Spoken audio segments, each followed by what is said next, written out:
Wai adalah salah satu negeri yang terletak di Kecamatan Salahutu, Kabupaten Maluku Tengah, Provinsi Maluku. Secara geografis, negeri Wai berada sangat dekat dengan pusat pemerintahan Kota Ambon maupun Provinsi Maluku. Negeri Wai yang terdiri dari 5 sektor dan 4 dusun. Secara sosial ekonomi, pekerjaan yang dimiliki oleh masyarakat negeri Wai yaitu sebagai PNS, TNI, Polri, petani, nelayan, pedagang, montir, peternakan, pegawai swasta, tukang ojek, dan supir. Terlepas daripada itu, kami selaku mahasiswa KKN Tematik Gelombang 1 Angkatan 51 Universitas Patimura berinisiatif melakukan program kerja berupa edukasi masyarakat, dan di dalamnya kami membuat kegiatan penyuluhan hukum dengan tema perlindungan hukum tindak kekerasan bagi perempuan dan anak. Materi yang dibawakan oleh teman kami ini menjelaskan tentang hak-hak perempuan dan anak yang diatur Undang-Undang Nomor 23 Tahun 2002, yaitu tentang jenis-jenis kekerasan, penyebab kekerasan, ciri-ciri korban kekerasan, serta upaya hukum dan jerat hukum bagi pelaku kejahatan.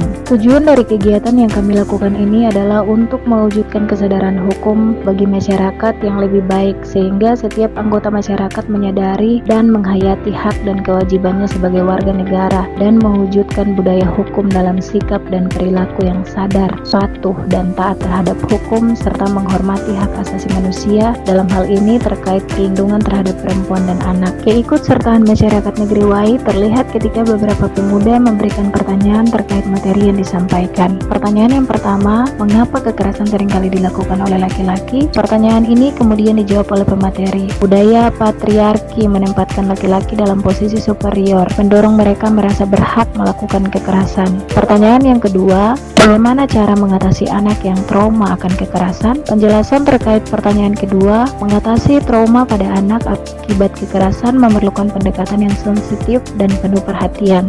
Berikut adalah beberapa langkah yang dapat diambil. Yang pertama, ciptakan rasa aman. Berikan pelukan dan dukungan emosional untuk membantu anak merasa aman dan tetap tenang. Yang kedua, tunjukkan sikap tenang dan jangan berbagi kecemasan dengan anak. Yang ketiga, berikan pengalihan perhatian. Ajak anak untuk beraktivitas menyenangkan untuk mengalihkan pikirannya dari trauma yang pernah dialami. Yang keempat, dukungan emosional. Mendorong anak untuk mengekspresikan perasaan dan tanggapi pertanyaan mereka dengan jujur. Yang kelima, pertimbangkan konseling. Jika diperlukan, cari bantuan profesional untuk mendukung proses pemulihan anak. Dan pertanyaan terakhir yaitu, apa aturan hukum tentang catcalling? Apakah orang yang melakukan catcalling dapat dihukum secara pidana? Dan bagaimana cara melaporkannya?